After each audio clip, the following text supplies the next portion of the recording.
Hello everyone and welcome back to doctor Asif lectures. हम पढ़ रहे हैं एब्डोमेन की एनाटॉमी बीडी चौरासिया से और आज जो टॉपिक करा रहा हूं चैप्टर 18 का, that is introduction to peritoneum. अच्छा, पेरिटोनियम स्टूडेंट्स एब्डोमेन का एक डिफिकल्ट टॉपिक समझा जाता है क्योंकि बहुत सारे स्टूडेंट्स इसको बहुत ही ज़्यादा कॉम्प्लिकेटेड वे में एक्चुअली पढ़ते हैं। इसको अप्रोच करने की एक सिंपल ट्रिक है जो अभी इस डायग्राम पे मैं आपको पहले समझा देता हूं और उसके बाद फिर ऑब्वियसली जैसे मैं हमेशा कराता हूं किताब से लाइन बाय लाइन भी हम इस टॉपिक को डिस्कस करेंगे।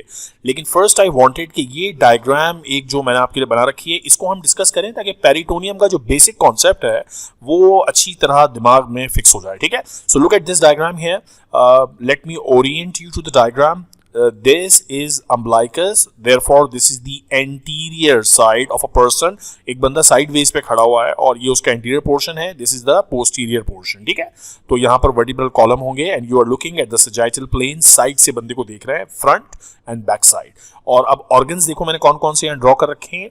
ये सबसे जो ग्रे लाइन ऊपर चल रही है, this is the diaphragm। ठीक है, यहाँ पे diaphragm है, diaphragm के नीचे you are seeing liver, liver से कुछ distance पे this is the section through stomach, this is transverse colon, pancreas, small intestine और नीचे ये तीन स्ट्रक्चर्स क्या मौजूद हैं, urinary bladder and this is uterus if it's a female। obviously अगर ये मेल बॉडी होगी तो उसमें ये नहीं होगा। and then this is the rectum। तो ये organs आपकी समझ में आ गए, anterior side है ये और ये posterior side है। अब देखो पेरिटोनियम क्या है। पेरिटोनियम इज अ कवरिंग, जैसे पेरिकार्डियम है हार्ट की कवरिंग, जिस तरह से प्लूरा है लंग्स की कवरिंग, ऐसे पेरिटोनियम है ये जो सारा अंदर विसरा मौजूद है एब्डोमेन के अंदर, इसके ऊपर एक कवरिंग है। और वो जो कवरिंग है वो कॉम्प्लिकेटेड इसलिए हो जाती है एब्डोमेन में क्योंकि बहुत सारे ये ऑर्गन्स हैं, तो इन ऑर्गन्स के इर्द गिर्द फोल्ड्स बनते हैं, गैप्स बनते हैं, पाउचेस बनते हैं, रेसेसेस बनते हैं वगैरह वगैरह। तो अगला जो ये पूरा चैप्टर है ना बीडी चौरासिया का, ये जो हम पढ़ेंगे इसमें ये सब चीज़ें डिस्कस करेंगे कि पेरिटोनियम के फोल्ड्स क्या क्या हैं, पेरिटोनियम के क्या क्या स्ट्रक्चर्स गुजर रहे हैं, एटसेट्रा एटसेट्रा एटसेट्रा। लेकिन आज की वीडियो बनाने का पर्पस ये है to give you the introduction कि पेरिटोनियम क्या लेआउट, इसका स्ट्रक्चर क्या है। तो चलो फौरन स्टार्ट करते हैं इसको। ठीक है, now this is the anterior part. तो ऑब्वियसली जो सबसे आउटर लेयर है आपकी बॉडी की, जो मैंने यहाँ लाइट ब्राउन कलर में बनाई हुई है, तो ये ऑब्वियसली क्या चीज है, दिस इज स्किन। ठीक है, so that is skin. Skin के बाद ऑब्वियसली सुपरफिशियल फेशिया होगा, फिर मसल्स होंगे, बोन्स होंगी, एब्डोमेन के जो मसल्स हैं और रिब्स हैं, वो सारी लेयर्स एब्डोमेन की होते होते होते जो पेरिटोनियम स्टार्ट होगी, it starts like this. So for example ये पेरिटोनियम मैं बना रहा हूँ जो एब्डोमिनल वॉल को अंदर से लाइन करती है। लुक एट दिस केयरफुली, ये पेरिटोनियम आई आई आई आई आई और ये ब्लैडर के ऊपर से होते हुए थोड़ा सा गैप देके नीचे, अब ये यूट्रस के ऊपर से होते हुए फिर थोड़ा सा गैप देके नीचे और अब ये रेक्टम के एरिया तक आके और फिर वॉल के साथ कंटिन्यू। तो देखो हो क्या रहा है, एंटीरियर वॉल से ये स्टार्ट हुई, ये जो नीचे तीनों स्ट्रक्चर्स मौजूद हैं इन पर ये फोल्ड होते होते होते यहाँ तक पहुंची। अब यहाँ से जब यहाँ तक पहुंच गई ये इस एरिया तक, सामने स्मॉल इंटेस्टाइन पड़ी हुई है, तो ये यहाँ से फोल्ड बनाएगी और स्मॉल इंटेस्टाइन को यूं कवर करेगी। लुक एट दिस, ये देख रहे हैं आप। So it is now covering the small intestine और वापस आ जाएगी ये बॉडी वॉल की तरफ, पोस्टीरियर वॉल की तरफ, यहाँ तक यूं आ गई। अब जब यहाँ आई तो ये पैंक्रियाज के सामने से गुजरेगी और अब ट्रांसफर्स कॉलोन के इर्द गिर्द गुजरते हुए कनेक्ट होगी स्टमक के साथ और स्टमक के पास से यूं गुजरते हुए इसने आना है यहाँ लिवर तक और लिवर तक आके ऑब्वियसली लिवर को सराउंड करती है।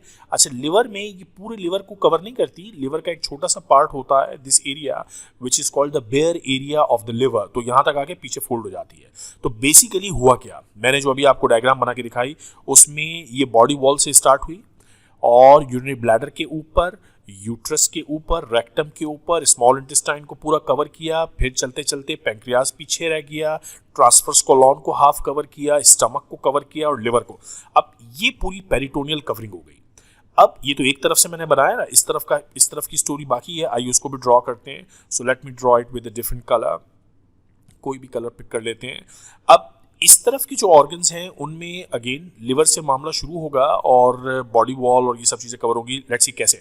सो बॉडी वॉल से स्टार्ट कर रहा हूँ, इट स्टार्ट्स फ्रॉम हियर और ये पैंक्रियाज यूं और ये अब ये पूरा ट्रांसफर्स कोलॉन कवर हो गया, स्टमक की तरफ जा रहा है, स्टमक पूरा यूं कवर हो गया, एक कनेक्शन जा रहा है लिवर की तरफ, ये लिवर को भी सराउंड करेगा, यहाँ तक आएगा, बीच में कवर नहीं करेगा लिवर को, और ये यूं पीछे चला जाएगा और अपने जहाँ से शुरू हुआ था वहाँ कंबाइन हो जाएगा। तो ये पूरा ग्रीन वाला पोर्शन। अब हुआ क्या, ये है पेरिटोनियम, जो मैंने ब्लैक कलर से और ग्रीन कलर से स्ट्रक्चर ड्रॉ किया है, जो लाइन ड्रॉ की है, ये सब की सब पेरिटोनियम कहलाती है। तो बेसिकली पेरिटोनियम जो है वो एब्डोमिनल वॉल को अंदर से कवर करती है। अब जहां जहां ऑर्गन्स आते हैं वहां वहां ये फोल्ड्स भी हो रहा है। अब आप देखें जरा, गौर से सुनिए इस बात को। इस एरिया पर जहां यूरिनरी ब्लैडर है और जहां यूट्रस है, उसके बीच में यहाँ पे देखें एक पाउच बन गया। सो दैट्स अ पाउच, इसको हम नाम देते हैं वेसिको यूरेट्रिक पाउच। इसी तरह ये यूट्रस है और ये रेक्टम है, यहाँ भी एक पाउच बन गया, इसे नाम दिया जाता है यूरेट्रो रेक्टम पाउच या रेक्टो यूरेट्रल पाउच। तो ये पाउचेस बन गए। ये पाउचेस इंपॉर्टेंट है क्योंकि यहाँ पे अगर लिक्विड जमा होगा तो एब्सिस वगैरह ड्रेन हो सकता है। सो इस तरह पाउचेस बन जाते हैं, इन्हें हम कहते हैं पेरिटोनियल फोल्ड्स या पेरिटोनियल रेसिसेस। अब यहाँ अगर मैं आपको समझाऊं, स्मॉल इंटेस्टाइन के इर्द गिर्द जो पेरिटोनियम है, देखो ये एक लिगामेंट टाइप की चीज बन गई, ये एक मिजेंट्री बन गई, यानी जो पेरिटोनियम जा रही थी उसमें से एक रिफ्लेक्शन, एक एक्सटेंशन आया और उसने स्मॉल इंटेस्टाइन को कवर किया। तो इस तरह यहाँ पे भी एक एक्सटेंशन बनी है, यहाँ पे एक्सटेंशन बनी है जो स्टमक और ट्रांसवर्स कॉलम के बीच में है, यहाँ पे एक एक्सटेंशन बनी है जो स्टमक और लिवर के बीच में है। सो पेरिटोनियम बेसिकली बॉडी वॉल से शुरू होकर तमाम ऑर्गन्स को ऐसे लपेट लेती है। अब ऐसा करने में एक ये पूरा एरिया बन गया जो ब्लैक लाइन से मैंने कवर किया है, इसको हम नाम देते हैं ग्रेटर सैक। ये वर्ड हम आगे पेरिटोनियम के लेक्चर्स में बार बार पढ़ेंगे। Greater sac, greater sac is everything which is drawn here with the black line. और ये जो ग्रीन लाइन के अंदर जो सैक बना है, इसको हम नाम देते हैं, this is called lesser sac. ठीक है, ग्रेटर सैक और लेसर सैक। स्टमक के आगे ग्रेटर सैक, स्टमक के पीछे लेसर सैक। और ये दोनों सैक एक्चुअली यहाँ पे एक होल होता है एपिप्लॉइक फोरामेन, उससे कम्युनिकेट भी करते हैं। But anyways, this concept is now important for you. One more time मैं ये सब कुछ मिटा के एक दफा दोबारा आपको बना के दिखाता हूँ, because students this is an extremely important concept. ये कॉन्सेप्ट आपको अगर समझ में नहीं आया तो पेरिटोनियम का कॉन्सेप्ट समझ में नहीं आएगा। This is why let us do this one more time. Let me draw a black colour. मैं बना रहा हूँ पेरिटोनियम। स्किन से ये पेरिटोनियम की लेयर शुरू होती है, ब्लैडर के ऊपर से आके एक पाउच बना के, यूट्रस के ऊपर से आके, रेक्टम के ऊपर से गुजर के, और फिर स्मॉल इंटेस्टाइन की तरफ एक एक्सटेंशन भेजा, स्मॉल इंटेस्टाइन को कवर कर लिया और वापस आ गई वॉल की तरफ, पैंक्रियास के आगे ट्रांसवर्स कॉलम की तरफ, ट्रांसवर्स कॉलम को हाफ कवर करके स्टमक की तरफ, स्टमक को हाफ कवर करके लिवर की तरफ, और लिवर को भी ये पूरा कवर नहीं करता बल्कि इस तरह से इस एरिया को छोड़ देता है, which is the bare area of the liver. तो ये जो पूरा एक सैक बन गया, this sac is what is called the greater sac. बात समझ में आती है यहाँ तक? और लेसर सैक भी मैंने आपको बना के बता दिया था, दोबारा बना लेता हूँ ग्रीन कलर से। Let's start from here. Body wall से शुरू हुआ, ये ट्रांसवर्स कॉलम को कवर किया, स्टमक को कवर किया, लिवर, और लिवर भी पूरा नहीं बल्कि यहाँ तक, and this is the lesser sac. तो lesser sac is behind the stomach and greater sac is in front of the stomach. अच्छा, और ये पाउचेस वगैरह बन गए, इसमें मैंने बात कर ली। एक इंपॉर्टेंट कॉन्सेप्ट यहाँ पे और है। देखो, कुछ ऑर्गन्स वो हैं जो पूरे के पूरे कंप्लीटली पेरिटोनियम से सराउंडेड है। फॉर एग्जांपल लिवर है, ऑलमोस्ट कंप्लीटली सराउंडेड है ना यार, थोड़ा सा ये वाला पोर्शन है विच इज बेयर एरिया, लेकिन ज्यादातर सराउंडेड है। इसी तरह स्टमक है, सराउंडेड है पेरिटोनियम से। ट्रांसवर्स कॉलम है, सराउंडेड है, एटलीस्ट ये ट्रांसवर्स कॉलम का हिस्सा जो इस वक्त इस डायग्राम में मैंने दिखाया है। बाय द वे, पूरी ट्रांसवर्स कॉलम कंप्लीटली सराउंड नहीं होती, ठीक है, बात करेंगे इस पर। स्मॉल इंटेस्टाइन है, ये भी सराउंडेड है, लेकिन जरा यूरिनरी ब्लैडर को देखो। यूरिनरी ब्लैडर के सिर्फ इस साइड पर तो पेरिटोनियम है, लेकिन इस साइड पे नहीं है, यानी कंप्लीटली सराउंडेड नहीं है। ऐसे यूट्रस है, यूट्रस के ऊपर की तरफ तो पेरिटोनियम है लेकिन पूरा कंप्लीट सराउंड नहीं कर रहा। इसी तरह रेक्टम है, कंप्लीट सराउंड नहीं कर रहा, सिर्फ ऊपर की तरफ है। पैंक्रियास भी ऐसे ही देखें, पैंक्रियास के फ्रंट पे तो पेरिटोनियम मौजूद है लेकिन बैक साइड पे नहीं है। वो तमाम स्ट्रक्चर्स जिनके सिर्फ एक साइड पर पेरिटोनियम होती है, इनको नाम दिया जाता है students retroperitoneal structures. Retroperitoneal structures का मतलब है पेरिटोनियम के पीछे। और ऐसा ही है ना, देखो पैंक्रियास कहाँ है? पेरिटोनियम के पीछे। यूरिनरी ब्लैडर, यूट्रस, रेक्टम कहाँ है? पेरिटोनियम के पीछे। सो दैट्स एन इंपॉर्टेंट कॉन्सेप्ट। तो इस पूरी डायग्राम में आपको जो बातें मैंने समझाई वो ये कि ग्रेटर सैक क्या चीज़ है, लेसर सैक क्या चीज़ है, रीट्रोपेरिटोनियल स्ट्रक्चर क्या है, और पेरिटोनियम कैसे फोल्ड्स बनाती है। Now another important point, peritoneum के दो पार्ट्स होते हैं। एक को हम नाम देते हैं पैराइटल पेरिटोनियम और एक कहलाती है ऑब्वियसली विसरल पेरिटोनियम। ठीक है, पैराइटल एंड विसरल, ये दो अलग अलग पार्ट्स हैं। प्लूरल में भी ऐसे ही था, प्लूरल मेम्ब्रेन में भी parietal pleura and visceral pleura, ऐसे ही पेरिकार्डियल मेम्ब्रेन्स भी ऐसी ही थी। सो पैराइटल का मतलब है वो प्लूरा का पार्ट जो पेरिफ्री में है, यानी फॉर एग्जांपल ये जो प्लूरा का पोर्शन होगा this is all parietal pleura. इसी तरह यहां पर ये जो प्लूरा का पोर्शन है this is all parietal pleura which is towards the periphery. Visceral pleura वो प्लूरा है जो टुवर्ड्स दी ऑर्गन्स है, यानी जो ऑर्गन्स है ना इनके बिल्कुल सराउंडिंग में ये जो प्लूरा का पार्ट है this is what we call the visceral pleura. ठीक है, तो जो ऑर्गन्स के साथ चिपकी हुई प्लूरा है वो विसरल प्लूरा, और जो ऑर्गन से दूर यानी स्किन वॉल की तरफ, बॉडी वॉल की तरफ है वो पैराइटल प्लूरा। तो पैराइटल प्लूरा का कॉन्सेप्ट समझ में आ गया, विसरल प्लूरा का कॉन्टेक्स्ट समझ में आ गया, ऑर्गन्स को किस तरह ये सराउंड कर रही है बात समझ में आ गई। और एक आखिरी बात देखो, याद रहे कि ये जो पेरिटोनियम है ये जगह जगह मुड़ के ऐसे पाउचेस बनाती है, ऐसे रेसिस बनाती है। तो एक आपको ये पता होना चाहिए कि व्हाट आर रेसिस। रेसिस का कॉन्सेप्ट क्या है? रेसिस का मतलब ये है गैप्स, पाउचेस का मतलब ये है गैप्स जो पेरिटोनियम के फोल्ड्स की वजह से बनते हैं। ठीक है, दूसरा आपको कॉन्सेप्ट पता होना चाहिए एक्सटेंशंस ऑफ द पेरिटोनियम, यानी ये जो कि पैंक्रियाज और ट्रांसवर्स कोलॉन के बीच में ये जो एरिया है ये आइदर लिगामेंट की फॉर्म में होगा या एक्सटेंशन की फॉर्म में होगा। इसी तरह ये है ट्रांसवर्स कोलॉन और स्टमक के बीच में पेरिटोनियम की 2 लेयर्स हैं, इसी तरह से ये 2 लेयर्स हैं पेरिटोनियम की। सो जहाँ जहाँ ऑर्गन्स के बीच में पेरिटोनियम एक्सटेंड कर रही है उनको भी कोई ना कोई हम पर्टिकुलर नाम देते हैं। अभी पढ़ाता हूँ किताब में आपको। फॉर एग्जाम्पल यहाँ पे स्मॉल इंटेस्टाइन है, स्मॉल इंटेस्टाइन के लिए वर्ड यूज किया जाता है एंटेरिक, ठीक है ना, और ये जो है एक एक्सटेंशन है पेरिटोनियम की, तो इसे नाम दिया जाता है मिजेंटेरी। Mesentery, so that is called mesentery. So what is mesentery? Mesentery is basically extension of the peritoneum surrounding the small intestine. तो ये extension कहलाती है mesentery. This diagram, if you master this diagram, you understand all the concepts related to peritoneum. अब जरा quickly book discuss करते हैं कि book में line by line क्या लिखा है। So let's look at here peritoneum. Peritoneum is a Greek word.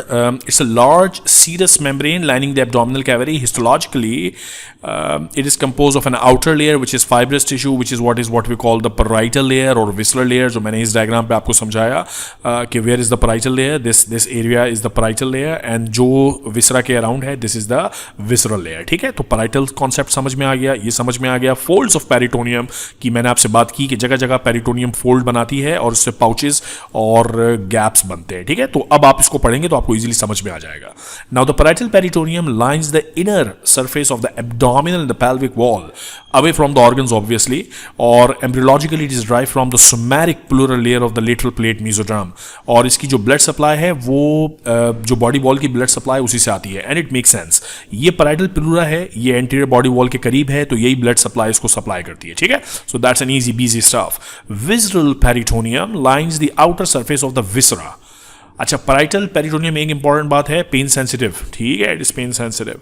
Now visceral pleura बिल्कुल ऑर्गन्स के साथ चिपकी हुई होती है। सो ये वाली प्लूरा जो यहाँ ऑर्गन्स के साथ लगी हुई है, this pleura is basically the visceral pleura. Okay, and this diagram here is showing basically जितनी भी प्लूरल कैविटीज है ना, आपकी जो कैविटीज हैं आपकी बॉडी में, नॉट द प्लूरा, अगर सॉरी मैं कहीं वर्ड प्लूरा यूज कर रहा हूँ, so here peritoneum. Okay, parietal peritoneum and visceral peritoneum.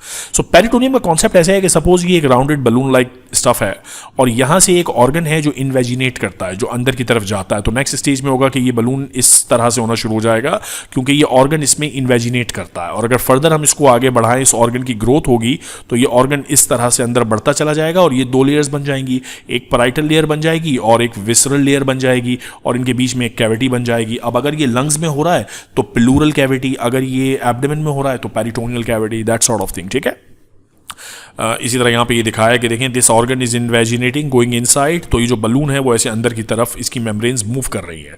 Folds of peritoneum. अच्छा, फोल्ड्स ऑफ पेरिटोनियम मैंने एक्चुअली आपको यहाँ पे ये बात समझा दी कि what do we mean by folds of peritoneum. ये पेरिटोनियम जो है कोई सीधी ऐसे मेम्ब्रेन नहीं है, जगह जगह फोल्ड होती है, उसकी वजह से पाउचेस बनते हैं और कुछ स्ट्रक्चर्स इन फोल्ड्स के पीछे रह जाते हैं जिनको हम रिट्रोपेरिटोनियल स्ट्रक्चर कहते हैं। So many organs within the abdomen are suspended by the folds of peritoneum. Suspended by the folds of peritoneum. देखें ये small intestine है ना, it is suspended by this fold which is called mesentery. So they are suspended by the folds of peritoneum. Such organs are obviously mobile, but some of the organs are fixed because they are retroperitoneal. तो ये जो चूंकि fix हो गए हैं, ये 3 organs ये move नहीं कर सकते, और चूंकि ये मूव नहीं कर सकते इसीलिए now they are immobile and retroperitoneal. ठीक है, जो सस्पेंड हैं लिगामेंट्स में या मिजेंट्री के या पेरिटोनियम के पार्ट्स में, यानी ये एक्सटेंशन ऑफ पेरिटोनियम है, ये एक्सटेंशन ऑफ पेरिटोनियम है, ये एक्सटेंशन, तो ये तमाम ऑर्गन्स, कोलॉन, ये वाली colon, transverse colon, stomach, small intestine, these are all mobile, आपके एब्डोमेन में हिलते जुलते रहते हैं, ठीक है। Now apart from allowing the mobility, peritoneal folds also provide pathway for vessels and nerves and lymphatics. इन्हीं फोल्ड्स के जरिए वेसल्स और नर्व्स भी ट्रैवल करती हैं। ईजी स्टफ टू अंडरस्टैंड, ये इंपॉर्टेंट पैराग्राफ आ रहा है। Peritoneal folds are given various names, for example in general the name of the fold is made up of a prefix mes और meso and followed by the name of the organ. Now this is very interesting. यहाँ पर हमने बात की थी कि ये एक जनरल प्रिंसिपल सेट कर लेते हैं। देखो ये ऑर्गन है स्मॉल इंटेस्टाइन, स्मॉल इंटेस्टाइन के लिए वर्ड एंटेरिक यूज किया जाता है ना, एंटेरिक इस इंटेस्टाइन के लिए यूज करते हैं। तो प्रीफिक्स लगाते हैं मीज और एंटेरिक का एंट्री निकाल लेते हैं, तो इस फोल्ड को हम नाम देते हैं मिजेंट्री। तो मिजेंट्री, इसी तरह जो ट्रांसवर्स कोलॉन की मिजेंट्री होगी उसे कहेंगे mesocolon. So this is the rule here कि स्टार्ट में प्रीफिक्स होगा मीज और बाद में एंट्री अगर वो स्मॉल इंटेस्टाइन है, कोलॉन अगर वो लार्ज इंटेस्टाइन, ठीक है, राइट। अच्छा, लार्ज जो पेरिटोनियल फोल्ड्स होते हैं, बड़े बड़े peritoneal fold, they are called omentum. इसके बारे में हम आगे पढ़ेंगे अगली वीडियोज में। In many situations, the double-layered folds of the peritoneum connect the organs to the abdominal wall via the ligaments. ये ligaments आगे जब आएंगे तब पढ़ेंगे. Now the peritoneal cavity. Peritoneal cavity, guys, is the cavity between the layers of the peritoneum. और ये basically divide होती है into two sacs, the greater sac and the lesser sac. और ये सारा फंडा मैंने आपको यहाँ समझा दिया. ये डायग्राम अगर समझ गए ना तो लाइफ इजी हो गई. ग्रेटर sac कैसे बनता है, lesser sac कैसे बनता है. ग्रेटर sac स्टमक के फ्रंट पे होगा, lesser sac स्टमक के बैक साइड पे होगा, और ये दोनों एक्चुअली आपस में कम्युनिकेट करते हैं. समटाइम्स इस पेरिटोनियल कैविटी के अंदर ब्लड जमा हो जाता है because of road traffic accident और any other pathology. Haemoperitoneum is the word use. Sometimes air जमा हो जाती है, न्यूमोपेरिटोनियम. समटाइम्स फ्लूइड जमा हो जाता है, एसआईटीज, जैसे कि लिवर फेलियर में होता है, things like that. Okay, so greater sac, lesser sac, folds, peritoneum के रीट्रोपेरिटोनियल स्ट्रक्चर्स, मिजेंट्री, मीजोकोलॉन, ये सारे कॉन्सेप्ट्स आपको पता होने चाहिए. जेंडर डिफरेंसेस में, in male peritoneum is a close sac lined with mesothelium. The female peritoneum is the following distinguished features. Peritoneal cavity communicates with the exterior, obviously uterine tubes होती हैं, सो वो डाइवर्ज होती हैं बाहर की तरफ पेरिटोनियम से. The peritoneum covering the ovaries are lined with the cubical epithelium and the peritoneum covering the fimbria are lined by the. So basically histological differences हैं फीमेल्स में, ठीक है. फंक्शन क्या है इस पेरिटोनियम का?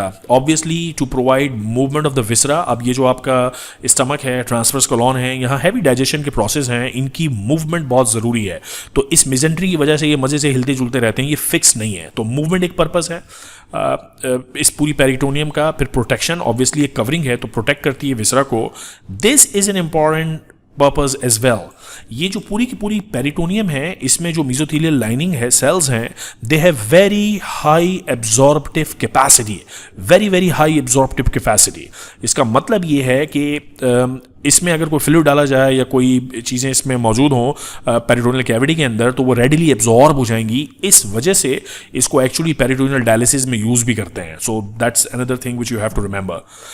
Healing poor low yield storage of fat. Obviously peritoneum में काफ़ी सारा फैट जमा होता है, अगर आप फास्टिंग कर रहे हैं तो वहाँ से यूज़ हो सकती है. क्लिनिकल इंपॉर्टेंट थिंग, एसआईटीज हमने पढ़ लिया, collection of fluid in the peritoneal cavity, ये बात हम कर चुके हैं. डायलिसिस में इसको यूज़ कर सकते हैं, वो भी यहाँ पे कहीं भी लिखा हुआ होगा, अभी आपको दिखाता हूँ. डायलिसिस, वेल नहीं लिखा, यहीं पे लिखा हुआ है. एक टर्म है पैरासेंटेसिस. पैरासेंटेसिस का मतलब ये है कि अगर पेरिटोनियल कैविटी में फ्लूइड जमा हो जाता है, then you insert a needle and draw the fluid out. That is called paracentesis. Okay. Inflammation of peritoneum, peritonitis. Air in the peritoneum, pneumoperitoneum. इसी तरह ब्लड होगा तो हीमोपेरिटोनियम. आप कैमरे के जरिए और सर्जिकली एक्सप्लोर करना चाहते हैं कि पेरिटोनियल कैविटी में क्या गड़बड़ी है, क्या मामला ख़राब हैं, उस प्रोसेस को कहते हैं लेप्रोस्कोपी. ओके. और अगर पूरा एब्डोमेन को वूंड से ओपन करते हैं इंसिजन दे के, ब्लेड्स यूज़ करके, सीजर्स यूज़ करके, so that is laparotomy. Laparotomy का मतलब ये है पूरा एब्डोमेन चीरा लगा के खोल दिया और फिर देख रहे हैं. लेप्रोस्कोपी का मतलब ये है कि होल करके कैमरा इंसर्ट करके देखा जा रहा है, ठीक है. सो लेप्रोस्कोपी वर्सेस लेप्रोटमी, ये आपको पता होना चाहिए. एंड देन ये लो यील्ड स्टफ. एब्डोमिनल पुलिसमैन आप ग्रेटर ओमेंटम को कहते हैं बिकॉज ये अपेंडिसाइटिस की इन्फ्लेमेशन को लिमिट करता है एक पर्टिकुलर एरिया में. But anyways, oh yeah, it is written peritoneal dialysis. Okay. Basic यहीं पे ख़त्म कर रहा हूँ इस वीडियो को। बेसिकली इस वीडियो का पर्पज़ ये था कि आपको पेरिटोनियम के बारे में नो हाउ दी जाए कि है क्या, व्हाट इज़ पेरिटोनियम। ठीक है, मैंने पेरिटोनियम यहाँ से एक दफ़ा हटा दी क्योंकि एक दफ़ा और बना के दिखाऊंगा। सच एन इम्पॉर्टेंट थिंग कि जितनी दफ़ा बनाई जाए कम है, जितनी दफ़ा इस कॉन्सेप्ट को डिस्कस किया जाए कम है। आप लोगों से भी मेरी यही रिक्वेस्ट है कि भाई इसको बार बार खुद ड्रॉ करें, खुद बनाएं, पढ़ें, वीडियो को रोक रोक के देखें। ऑब्वियसली मैं काफ़ी तेज़ जा रहा होता हूँ, स्टूडेंट्स अक्सर कहते हैं सर थोड़ा स्लो, लेकिन भाई बात यह है कि एक 10, 12, 15 मिनट की वीडियो बनाएं तो वो काफ़ी ज़्यादा लगती है स्टूडेंट्स को। गाने सुन लेते हैं लेकिन वीडियो सुनने में बड़ा मसला होता है। तो मेरी कोशिश ये होती है कि जितनी कॉम्पैक्ट वीडियो बनाई जाए, और आपके पास लग्जरी है ना यार, बार बार रिपीट करके देख लो उसको। ठीक है, चलो क्या था इस वीडियो का पूरा मुद्दा? वीडियो का पूरा मुद्दा यह था कि पेरिटोनियम के जनरल कॉन्सेप्ट्स को समझ लें। ऑर्गन्स पे किस तरह वो फोल्ड बनाती है, ऑर्गन्स पे किस तरह से वो पाउचेस बनाती है, पैराइटल पेरिटोनियम क्या है, विसरल पेरिटोनियम क्या है, ये सारे कॉन्सेप्ट्स हमने वन बाय वन डिस्कस कर लिए। अब एक आखिरी दफ़ा फोल्ड्स बना के आपको दिखा देता हूँ, then I will stop the video. So now I am drawing, मुझे बताओ ये कौन सी है, पैराइटल या विसरल? Parietal peritoneum. और ये अब ब्लैडर के ऊपर से आ गई तो ब्लैडर हो गया रीट्रोपेरिटोनियल, पाउच बन गया, यूट्रस हो गई रीट्रोपेरिटोनियल, रेक्टम हो गया रीट्रोपेरिटोनियल, और यहाँ से इसने भेजी मीजेंट्री, स्मॉल इंटेस्टाइन को कवर किया, मीजेंट्री वापस आई, पैंक्रियाज हो गया रीट्रोपेरिटोनियल, ट्रांसफर्स कोलॉन को इसने कवर किया, इसका टी का ये गायब हो गया। फिर ये स्टमक की तरफ एक मीजेंट्री का पार्ट जा रहा है और स्टमक को कवर करके लिवर की तरफ, लिवर को पूरा नहीं, बेयर एरिया को छोड़ के ये एक पूरी कवरिंग बन गई। दिस इज ऑल एक सैक बन गया। This is what we call greater sac of the peritoneal cavity. ठीक है, और लेसर सैक कैसे बनेगा, उसकी एक अपनी अलग लेयरिंग होगी। Starting from here, pancreas goes retroperitoneal, transverse colon covering, stomach covering goes to the liver, और अब यहाँ पे ये जो सैक बन गया, this is what we call lesser sac. Introduction में आपको ये पता हो कि पेरिटोनियम का कॉन्सेप्ट क्या है, पेरिटोनियम की जो दो लेयर्स को हम नाम देते हैं पैराइटल एंड विसरल, ये पता होना चाहिए। फोल्ड्स का बेसिक कॉन्सेप्ट पता होना चाहिए कि फोल्ड्स वगैरह क्या होते हैं, मिजेंट्री किस तरह नाम पड़ा इसका, आपको ये सैक्स पता होने चाहिए। ये था आज की वीडियो का पर्पस। अब नेक्स्ट आने वाली वीडियोस में ये फोल्ड्स और ग्रेटर मोमेंटम और ये सब डिटेल में पढ़ेंगे। ठीक है, तो तब तक के लिए अपना ख्याल रखिएगा। Take care of yourself.